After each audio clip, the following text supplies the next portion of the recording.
അതിറാമാൻ്റെ അടുത്ത് ഇന്നലത്തെ ഭക്ഷണം വല്ലാത്ത എന്താ ബിരിയാണിയുടെ ആരാണ് അതിന്റെ പണ്ടാരിന്നോ അറിയില്ല.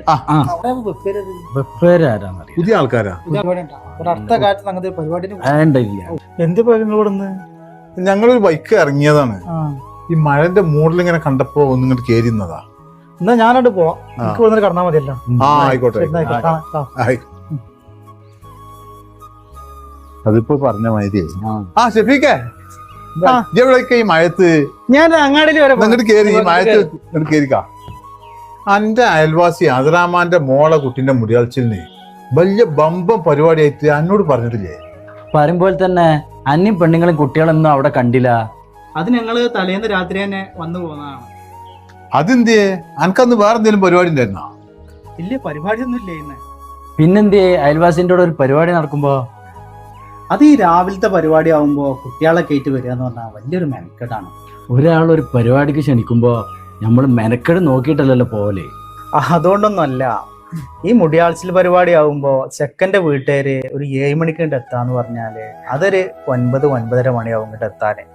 അതിപ്പോ അങ്ങനെയൊക്കെ തന്നെയല്ലേ. ഇനിയിപ്പോ എന്താ? പിന്നെ ഈ വന്നോര് ഭക്ഷണം കഴിച്ചു കഴിഞ്ഞ് ഇവിടെ കൂടിയ ആണുങ്ങൾ എല്ലാരും കൂടി ഭക്ഷണം കഴിച്ചു കഴിഞ്ഞാല് ആ പെരയിലുള്ള കുട്ടികളും പെണ്ണുങ്ങളൊക്കെ ഭക്ഷണം കഴിക്കാന് 12-12:30 മണിയാവും. അത് ശരിയാട്ടാ. പറയുമ്പോൾ തന്നെ ഈ പെണ്ണുങ്ങളും മക്കളൊക്കെ വിശന്ന് കൊടല് കരിഞ്ഞാലും നമ്മളൊന്നും മൈൻഡ് ചെയ്തില്ലേ. അതൊന്നും അല്ല രസം. ഈ പരിപാടിക്ക് സ്പെഷ്യലായിട്ട് ബ്രോസ്റ്റ്, ചിക്കൻ പൊരിച്ചത്, അങ്ങനെ പല ഐറ്റംസ് സാധനങ്ങൾ ഉണ്ടാക്കിയിട്ടുണ്ടാവും. ഇതൊക്കെ ഈ ആണുങ്ങൾ കഴിച്ച് ബാക്കി ഉണ്ടെങ്കിലേ ഈ പറഞ്ഞ സാധുക്കൾക്ക് കിട്ടുള്ളൂ. ഇതൊക്കെ എവിടുത്തെ രീതിയാ? ഇജ്ജി പറഞ്ഞത് ശരിയാ. കല്യാണം ഒഴിച്ച് 90% പരിപാടിക്കും ഈ പെണ്ണുങ്ങളെയും കുട്ടികളെയും അവസ്ഥ ഇതൊക്കെ തന്നെയാണ്. നമ്മളൊക്കെ ഈ റമദാനിൽ 1 മാസം നോമ്പെടുക്കുന്നത് പുണ്യം കിട്ടാൻ മാത്രമല്ല, മറ്റുള്ളവന്റെ വിശപ്പ് അറിയാനും കൂടി ഉള്ളതാണ്. അതൊക്കെ ആരെങ്കിലും ഒന്ന് മനസ്സിലാക്കുന്നുണ്ട? ഒരു 2 കൊല്ലമായിട്ട് ഞങ്ങൾ അടുത്ത കുടുംബത്തിലൊന്നും ഇങ്ങനെ ഒരു പരിപാടി നടത്തലില്ല. എല്ലാരും ഒരുമിച്ച് ഭക്ഷണം കഴിപ്പിക്കുക എന്നുള്ളതാണ് അതിന്റെ ഒരു ചെറിയൊരു പ്രതിഷേധമാണ്, അല്ലാതെ വേറെ ഒന്നും ഉണ്ടായിട്ടല്ല.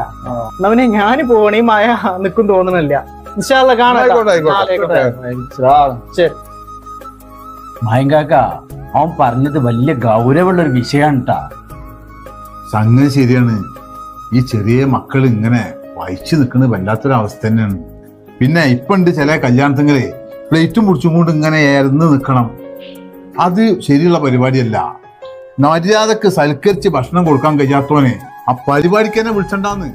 അതെ, നമ്മൾ എത്രയൊക്കെയോ പുരോഗതിയിലെത്തിയെന്ന് അവകാശപ്പെട്ടാലും ഇത്തരം ചില വേളകളിൽ നമ്മൾ സ്ത്രീകളെയും കുഞ്ഞുങ്ങളെയും വേണ്ടത്ര പരിഗണിക്കാറില്ല എന്നത് പകൽ